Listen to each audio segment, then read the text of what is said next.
Welcome to Wellness Rebranded. We know there is so much conflicting health and fitness advice out there. And you're tired of the wellness fads, endless diets, and impossible standards that make you feel like nothing you do is ever enough. You're ready to tune into your mind and body and feel empowered around health. We're the Healing Trio, here to help you redesign your relationships with food, fitness, and yourself. I'm Elizabeth, registered dietitian and certified intuitive eating counselor. I'm Maria, licensed mental health therapist. And I'm Tara, personal trainer. Together, we're changing the narrative on health away from diet culture, hustle culture, and toxic positivity and towards healthful self-care. So grab your water bottle, get ready to laugh, learn, and grow. And let's start rebranding your wellness journey. Welcome back to another episode of Wellness Rebranded. I'm Tara, and I'm here with Elizabeth and Maria. And today we have a very special guest with us. We have Ren Jones. Ren has the honor of being the second dude to be on the podcast. We recorded an episode like an hour ago with the first dude. The theme of the day. Yes, the theme of the day. So you are the second man to be with us.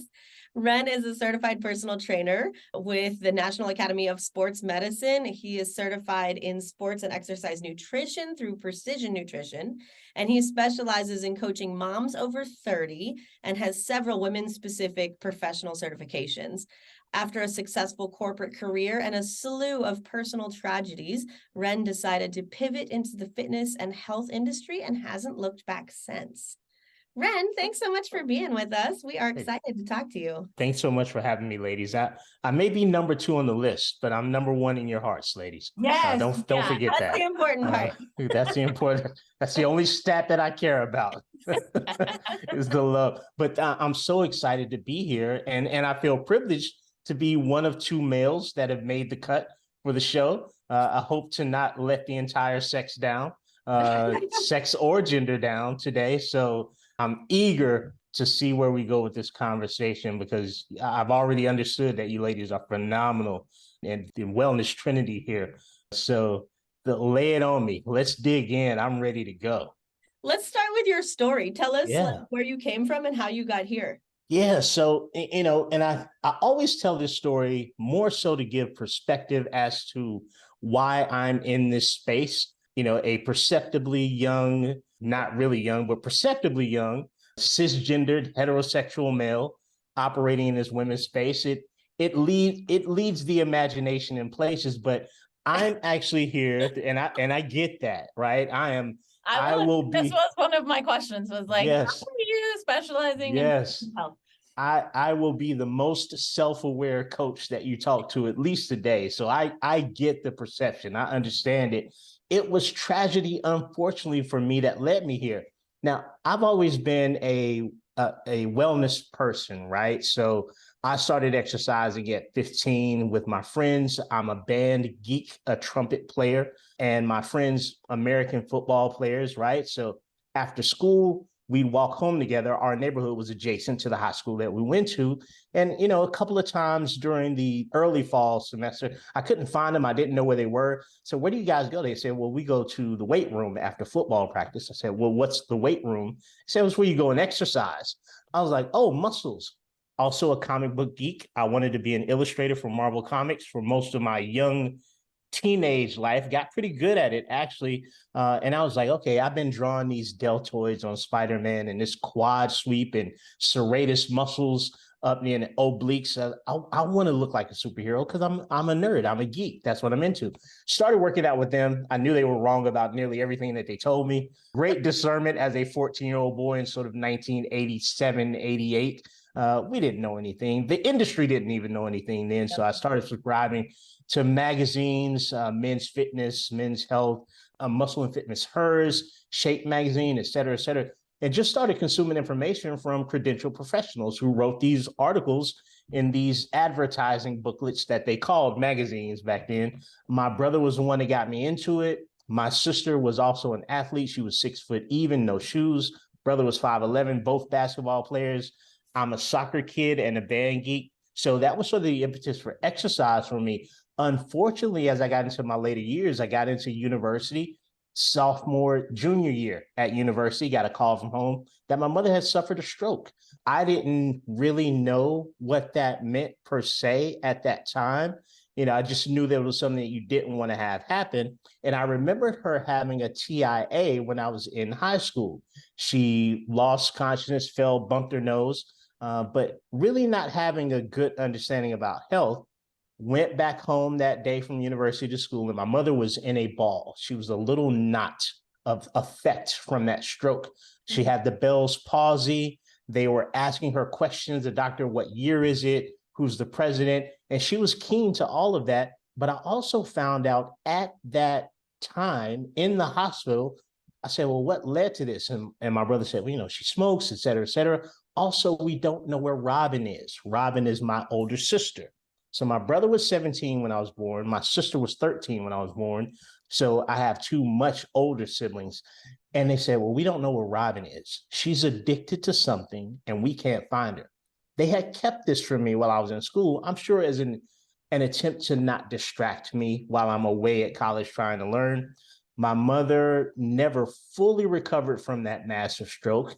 Knowing what I know now, and I'm sure we'll circle the wagons back to this, 60-year-old woman, postmenopausal, increased risk of cardiovascular incident. I didn't know any of that at the time. So my mom stayed with my brother and his wife, who was a registered nurse. Later, probably 9 or 10 years after, I'm in my business, right? I'm corporate sales trainer for an insurance company.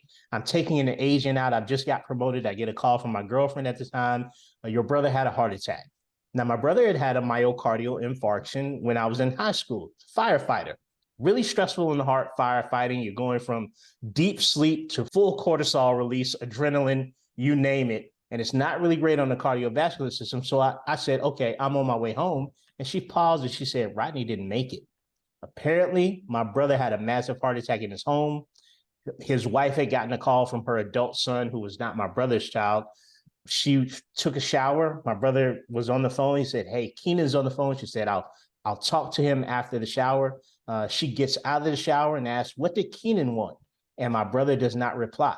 My sister-in-law got into the shower, married, and she got out a widow.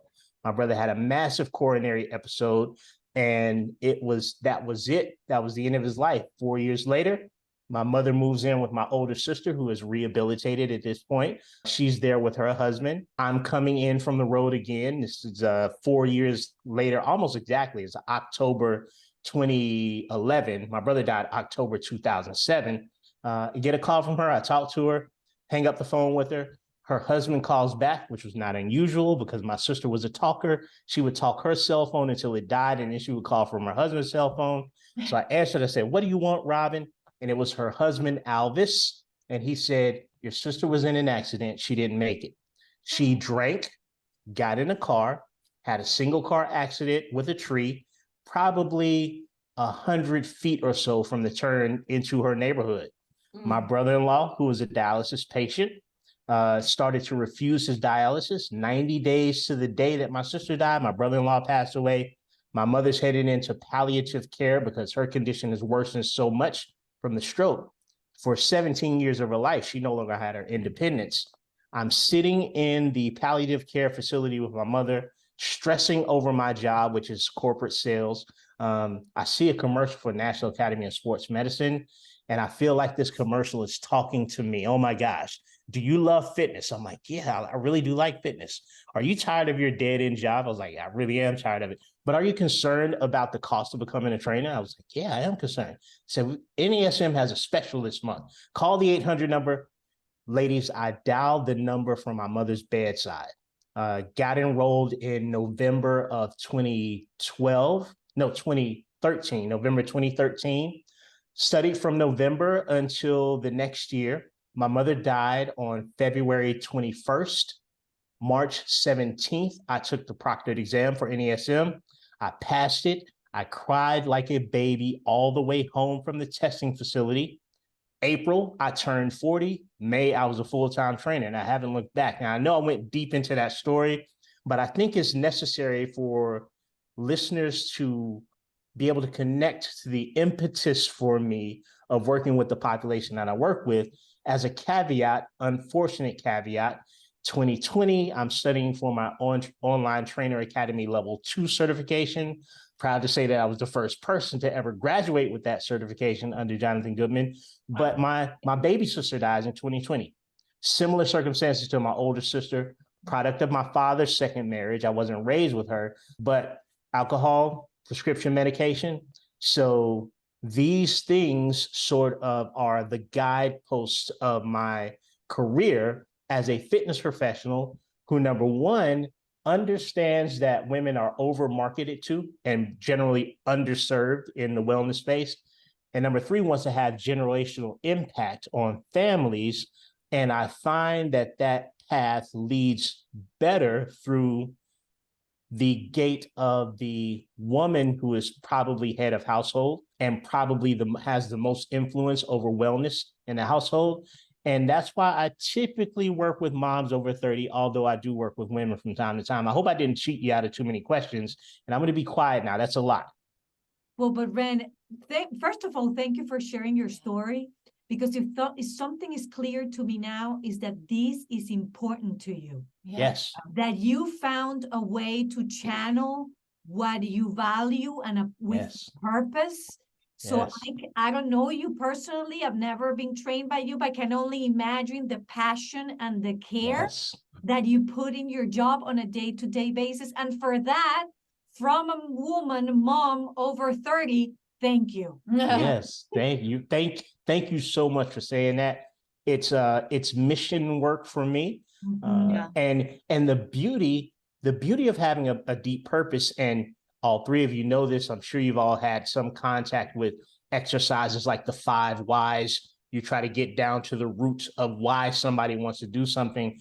The beauty of having a distinct and purposeful why is that it steers you clear of a lot of the, I'm going to say a bad word, please forgive me. It steers you clear of a lot of the bullshit that you can get interacted with in our space here.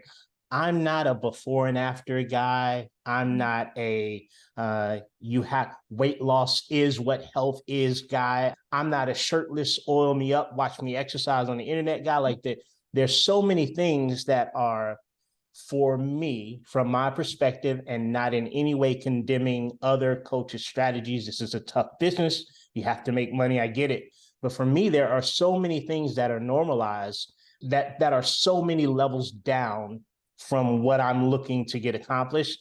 They just become entirely irrelevant to me, for lack of a better explanation. So, but thank you for connecting with me in that human way as I share that story. It's important for me to share that story because it's someone else's story, number one.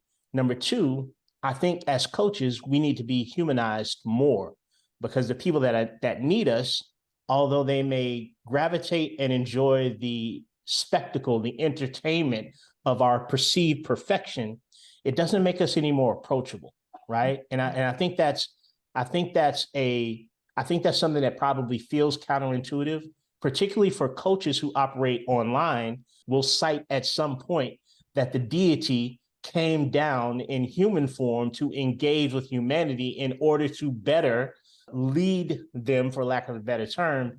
I think it's time that a lot of us perfect wellness coaches step off the I only eat salad pedestal and the I have a 6-pack pedestal and I love working out 8 days a week for 3 hours at a time pedestal.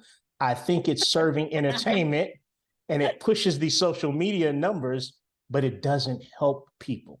They don't feel comfortable interacting with, coming to us, telling them about their lack of perfection perceived in this area. So I like to lead with that story, man, because, stuff gets messed up sometimes. And it's a real story. And same in the mental health field. Those therapists that here's how you raise your kids great, and this is how you feel good all the time, does not help, neither is what most people experience, right? No. Again, thank you for that. No humanity there.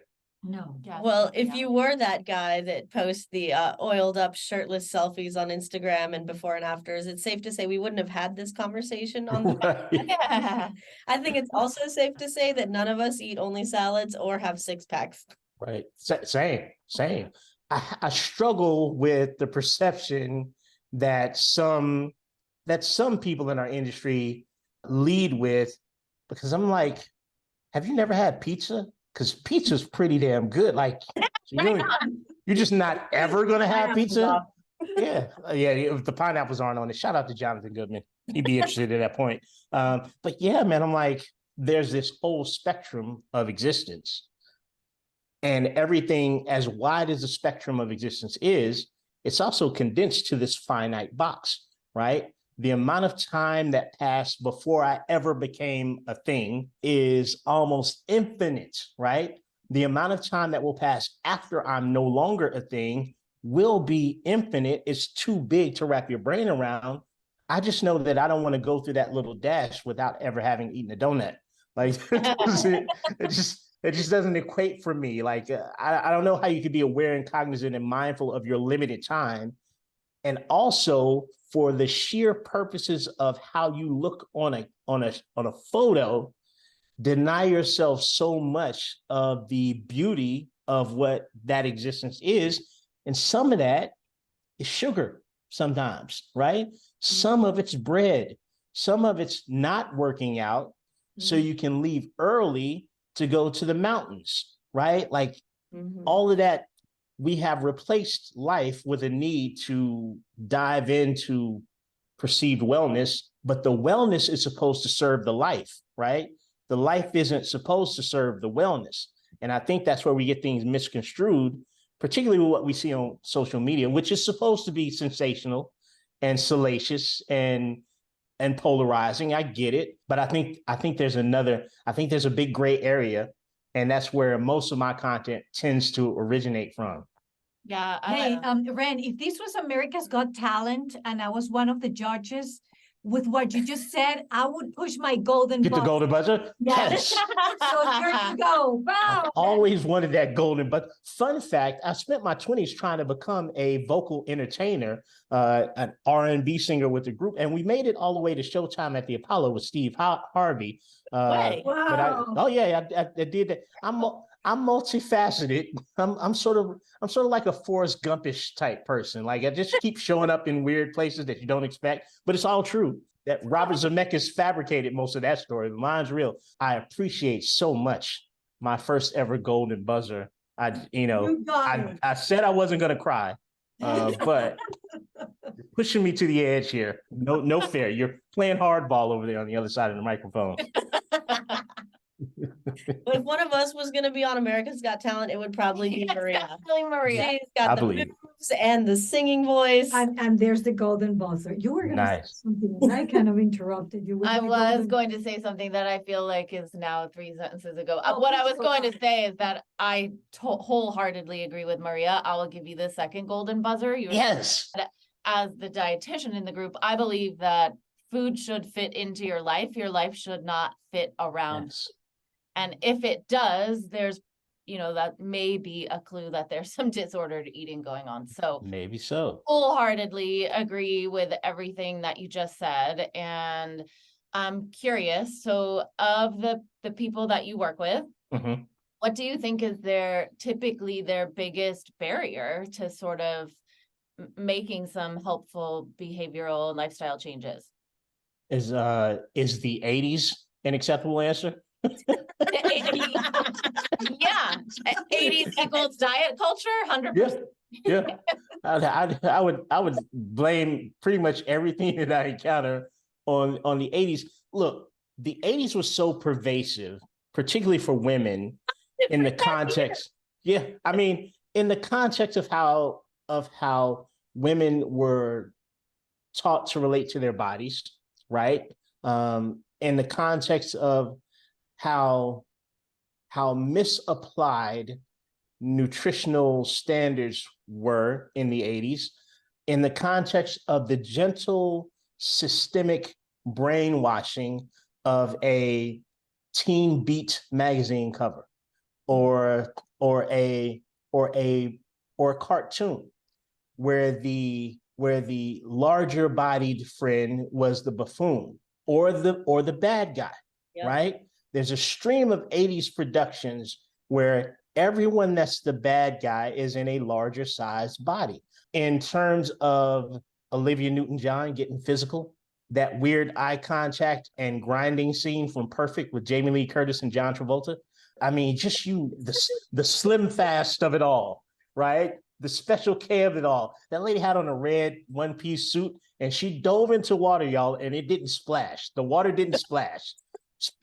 I mean, it was such a pervasive time. And I think the boomers, I'm Gen X, I'm 49, rounding a quarter to 50, but I think the boomers led conversations in households that fed into bias, body bias, and the implicit bias about a certain body. And I heard that language in my home with 3 different generations of women. My mother and father were only married for the first 5 years of my existence. They divorced. I have a great relationship with him. But in my home, it was my grandmother, my mother's mom, who was 70-ish, my mother, who at the time that she had a stroke was 60. So I just remember my answer was my mom was 50, right? When people asked when I was like 10, 11, 12, how old your mom? She was 50. She was 50 for like 12 years. And then my sister, who 13 years my senior, who had the worst menstrual cycles I have ever experienced in a woman since. I learned at an early age how to get, at that time, the hot water bottle,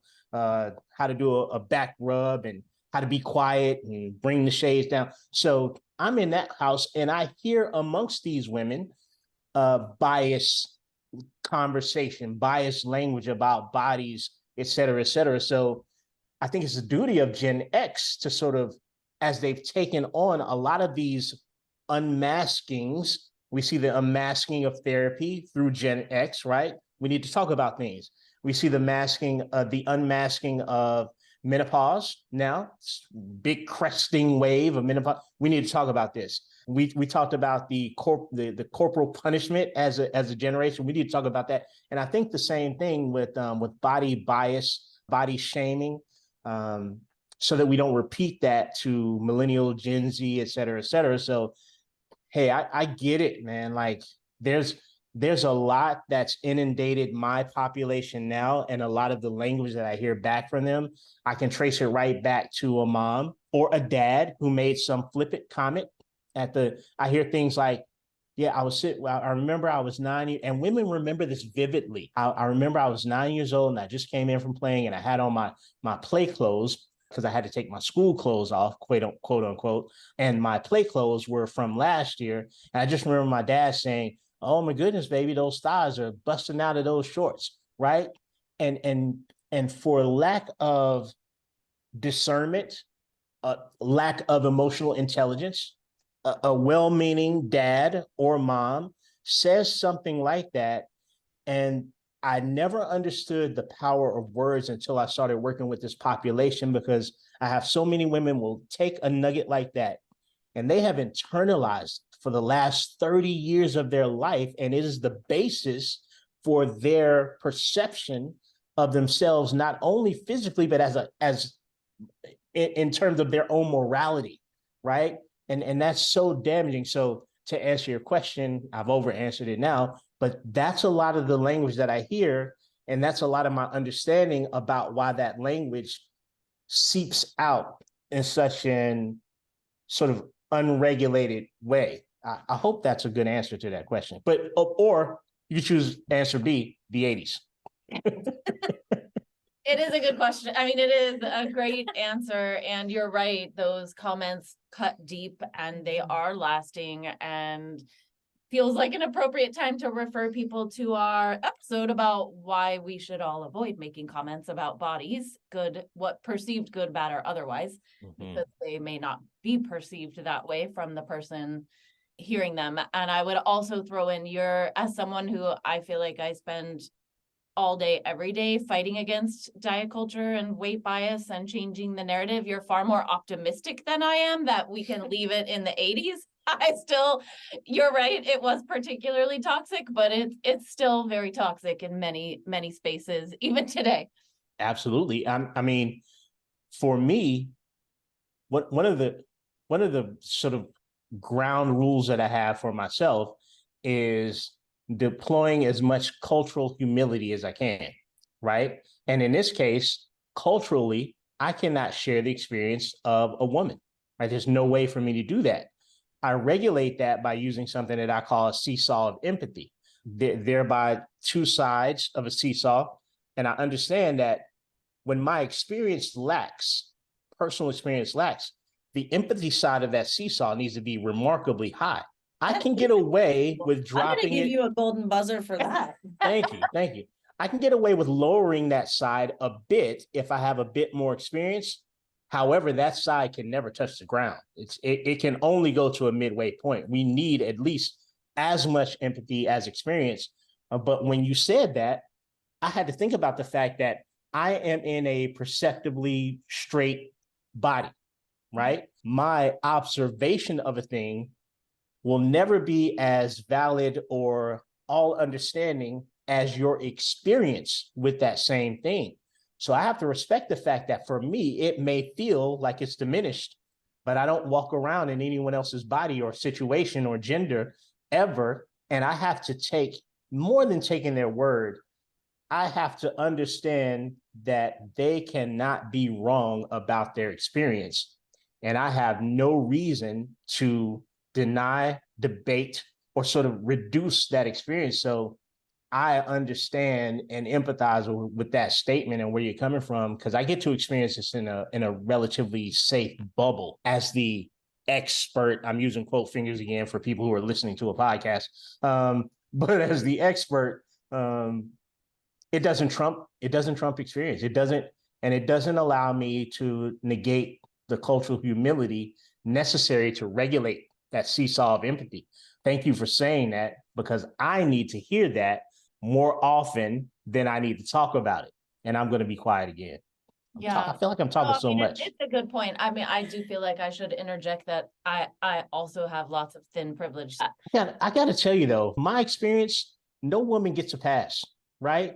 There's something about an overtly patriarchal society. There's something about the what's it called? Reverse misogyny. There's just something about it that will not let a woman rest at any stage of existence. And someone will invariably say, oh, you need a sandwich. You need it. And I'm in the South, so you know how that Southern thing goes. Oh, honey, bless your heart, honey. You need a biscuit. You need to eat something. You could be sitting there a size 22 and someone will say, you need to run, or you need to walk, or you need to exercise. You could be a size 8 and someone will say, you know, your butt's too big. You could be a size 6 and someone will say, you're probably I mean, it just, the noise is so never ending for someone like me who has not had to deal with this personally. It's like there's a big, huge steel door, and inside there's death metal music. Shout out to death metal. I can't hear it at all from the outside, but every time I crack that freaking door, man, it's an overwhelming, it's a cacophony of mumble. And it's, I hats off to you ladies. It bothers me so much that I just can't understand how bothered you all are by it constantly. And I try to do my part to pair with the women that I'm privileged enough to serve, but man, you can't be with somebody 24 hours a day. Like, there's no way to be a constant shield. Not that they need that, but the hero complex in me, remember Marvel Comics nerd, I think I'm Spider-Man, wants to save everybody from what they're enduring. And it's just so, I don't think that many, and I don't want to generalize, but I really don't think that many men, even male trainers, really understand the depth and breadth of that constant freaking noise from everywhere. God bless you, ladies. Man. That feels very vindicating for me. Like, oh, it is loud. Yeah. And Ren, I do think you're doing your part. You're definitely doing your part. I'm trying to. So Ren, thank you so much for doing this episode with us. I mean, thank you for an episode, a fun episode, touching, real, informative. Yes. Thank you very much. How can people find you if they want to know more about you? I made it easy. So my brand is Fitness Jones Training. the word fitness, my last name Jones, and then the word training. And everywhere you go, you can find me that way. I'm at Fitness Jones Training on the Instagram, Fitness Jones Training on Facebook, website, fitnessjonestraining.com. You can't miss. Again, I made it so easy that even a man can do it because I knew I'd have to do it. So I didn't want to complicate it. Where are you located, Ren? You said on the South. Where are you located? I'm in Charlotte, North Carolina. My home is Winston-Salem, North Carolina, which is the home of RJ Reynolds, your Nabisco, your Reynolds wrap. It's also the home of Hanes, the Hanes family, T-shirts and underwear. They're from Winston-Salem. And it's the home of Krispy Kreme.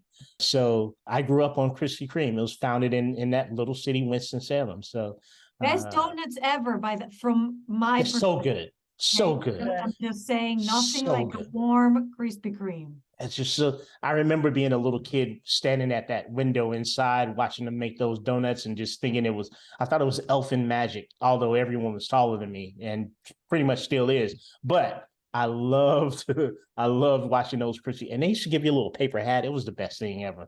I forgot to mention where I was and where I was from. Thank you so much for asking that. But you do train online, correct? So people 100% online. I let my clients know in November 2019. No, in January 2019, I told all of my in-person clients I will be online only as of January 2020. And who knew? I came off looking like a prophet, like I'm Gandalf the Grey or something, but then everybody ended up online January 2020, or at least March. But I was 40 when I started and knew right away, standing up all day from like 5:30 a.m. until about 9 p.m. It wasn't gonna work for the old man here. So I was online in 2014 when I started. I started in person and online at the same time, and then slowly worked my way out of being in person. So ladies, if you're out there and you need a coach, wink, wink, I'm everywhere. Just log on and I'm happy to help you. That was my pitch. That wasn't a great ad. The Wellness Trinity was much better marketing than the ad that I just delivered, without question. Well, I was going to say, I feel like the whole episode was... It's good marketing. I mean, people can feel your energy and your message. And Nice. if they're looking for... No vibe. Yeah. Now, I've got a request, ladies, before you let me go. I want to be the first man that's done 2 episodes here. You already let me down. You let some bloke sneak in before me. I'm sure he's a lovely gentleman. But you let some guy sneak in before me. I can deal with that. That's okay. But I need to be the first guy to come back twice. All right. So what's your topic number 2? What do you want to talk about next? Well, we never really got around to the first topic. So I know. That's what I was thinking. I got topics in the bag now. We're going right in on menopause next time. Now that your listeners know me and we're all friends, we're all best friends now, we can just dive right into the topic next time. And I got plenty to deliver on that subject. Yeah, and I thank you for saying that, because I think we were probably all thinking that we never got to the first topic, and it is important. I want to hear your perspective on it, but you had so many other interesting things to say that we talked about exactly what the listeners needed to hear on this episode. That's the way the universe works. I'm absolutely okay with it. Thank you so much again to everyone out there for listening to another episode of Wellness Rebranded. The second episode is a deal, so hopefully we'll have you back very soon. And for all our listeners in the Annapolis area, I'm going to have next year something called the Emotional Fitness Studio. It's going to be 24 wellness workshops throughout the year. So if you're in the area, please visit my website, thecoachingtherapist.com. All the information is going to be there soon. Thank you for listening. If you want to connect with me outside of this podcast, you can find me on Instagram at coaching_therapist. I'm Elizabeth. You can find me at Elizabeth Harris Nutrition, or in my Facebook group, Health and Healing with Intuitive Eating. And I'm on Instagram and Facebook at Tara De Leon Fitness. Guys, if you loved this episode or any of our other episodes, we would love it if you would leave us a review on Apple Podcast. It really, really helps us get the non-diet word out to the rest of the world. So please leave us a review. Yes, thank you.